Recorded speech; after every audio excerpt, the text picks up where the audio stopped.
suis vraiment très heureuse de vous retrouver aujourd'hui pour une vidéo qui va être un book haul. Donc comme je vous l'avais dit dans ma toute dernière vidéo, je suis allée la semaine dernière à Cultura et j'ai un tout petit peu craqué.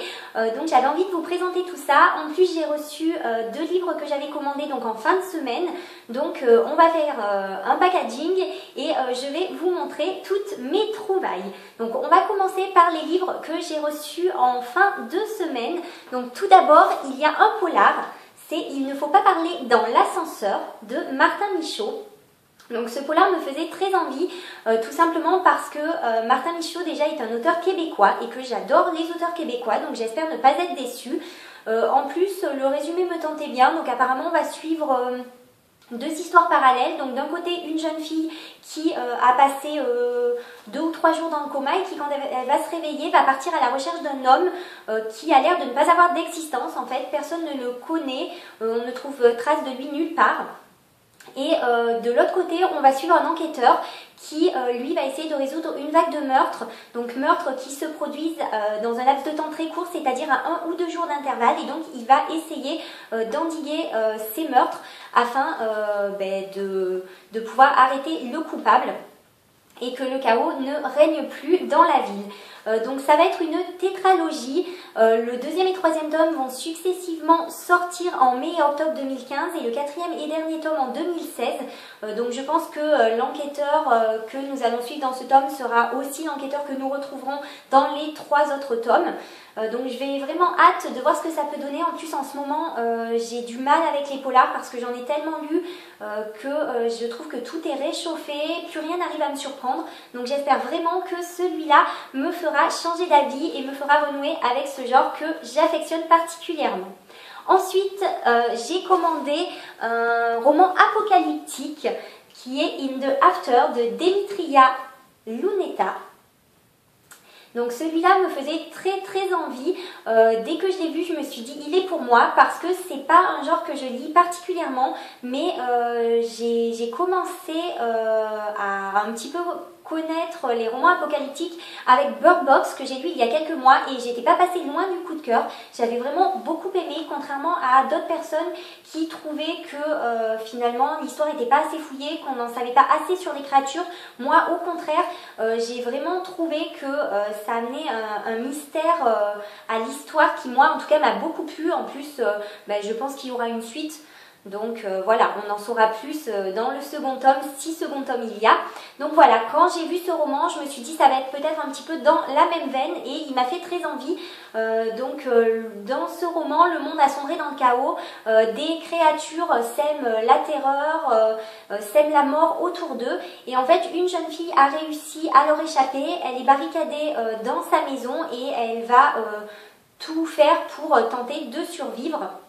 Donc voilà, c'est vraiment un pitch qui me tente beaucoup et je pense que ça sera une de mes prochaines lectures.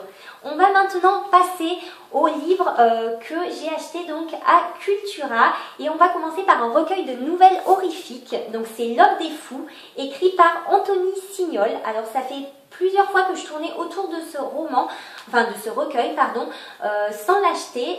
Donc en plus Anthony Signol est un auteur qui vit et écrit dans ma région, donc c'est toujours bien de lire des auteurs qui sont proches de chez nous. Et voilà, j'avais un petit peu feuilleté ce recueil il y a quelques temps, à plusieurs reprises, et voilà, les histoires me disaient bien. Donc c'est un recueil de 5 nouvelles. Anthony Signol est très inspiré par Dean Koontz et Stephen King, ce sont vraiment ses maîtres à penser et j'adore ces 2 auteurs, donc je pense que ces histoires ne peuvent que me plaire. Il a sorti un premier recueil de nouvelles en octobre 2014, si je ne me trompe pas. Je l'ai commandé, je devrais le recevoir dans la semaine, parce que voilà, les nouvelles c'est sympa, je trouve, entre 2 pavés ou 2 lectures un peu plus complexes, ça détend, même si à mon avis celles-là vont vraiment faire très peur. Ensuite, je me suis pris un livre dont je ne sais absolument rien et pour une fois, j'y suis vraiment allée au feeling, au coup de cœur. C'est Winter People de Jennifer McMahon. Donc la couverture tout d'abord m'a attirée, je la trouve très jolie, très mystérieuse. Et voilà, j'ai lu un petit peu la 4e de couverture mais on n'apprend pas grand chose, c'est plutôt un extrait et donc c'est assez vague.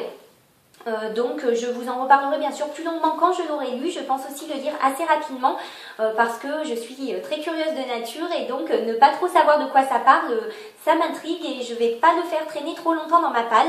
En tout cas voilà, pour une fois je me suis laissée tenter alors que d'habitude ça ne m'arrive jamais d'acheter un livre sans avoir lu au moins le résumé ou avoir vu quelques avis. Voilà, là je me suis dit soyons fous, voilà, pour une fois changeons un peu d'habitude et voilà, je suis très heureuse de l'avoir en ma possession. Le prochain livre dont je vais vous parler, je l'ai découvert sur la chaîne de Justine de Fairy Neverland, c'est Je suis un dragon de Martin Page. Elle a d'ailleurs fait, Justine, une vidéo entièrement consacrée à ce livre et je vous conseille vivement, si vous ne connaissez pas sa chaîne ou si vous n'avez pas vu cette vidéo, d'aller tout de suite la visionner et la découvrir parce que Justine est une booktubeuse que j'adore et je prends un grand plaisir à regarder ses vidéos et elle m'a donné très envie en parlant de ce livre. Alors je n'ai pas visionné sa vidéo en entier tout simplement parce que même si je sais qu'elle ne va pas nous spoiler, je n'ai pas eu envie d'en savoir trop. Je sais juste qu'on va suivre une jeune fille orpheline qui va devenir un peu un genre de super héroïne et voilà, ça me suffisait de savoir ça. En plus Justine en parle très très bien, donc j'ai vraiment hâte de le lire. Il sera aussi dans mes prochaines lectures voilà, j'ai hâte de découvrir ce roman qui apparemment est traité de manière très originale. Donc si ça change un petit peu de ce qu'on peut voir d'habitude, des super-héros habituels, moi ça me va très bien parce que j'aime bien quand on sort un peu des sentiers battus. Le dernier livre que j'ai à vous présenter est un livre que tout le monde connaît, c'est le premier tome de The Mortal Instruments de Cassandra Clare, donc La Cité des Ténèbres. Et en fait ce livre, ça fait très longtemps que j'en avais entendu parler. Cette saga, voilà, j'en entends parler, reparler, mais je ne m'étais pas lancée tout simplement parce que j'ai énormément de sagas que je n'ai pas commencé dans ma palle. J'en ai aussi pas mal en cours, donc je voulais un petit peu attendre d'avoir fini quelques sagas, d'en avoir un petit peu, voilà, éliminer quelques-unes de ma palle pour me relancer dans des séries. Mais finalement j'ai regardé la vidéo de Mathilde il n'y a pas très longtemps et elle s'était procuré ce roman et ça m'a donné envie finalement de me lancer dans cette série. Donc je ne pense pas le lire tout de suite, mais voilà, dans les prochains mois je l'aurai lu. Pour l'instant je n'ai pris que le premier tome tout simplement parce que comme je ne sais pas si ça va me plaire, même s'il n'y a pas de raison, j'ai pas eu envie de prendre les 4 tomes suivants. J'attends vraiment de voir si je suis aussi accro que la plupart d'entre vous et à ce moment-là je compléterai la série. Donc cette vidéo pour vous présenter les livres que j'ai achetés est maintenant terminée. Je vais juste faire une toute petite parenthèse parce que à Cultura j'ai craqué pour un petit carnet, enfin un carnet que j'ai trouvé absolument magnifique et je me suis dit que ça serait bien pour répertorier un peu mes chroniques, mes vidéos, les livres de ma palle. Et donc voilà, je l'ai acheté en pensant à tout ça. Il est aussi magnifique devant que derrière. À l'intérieur aussi, il est très très beau. Je vous montre quelques pages. Donc vous voyez, il est absolument magnifique.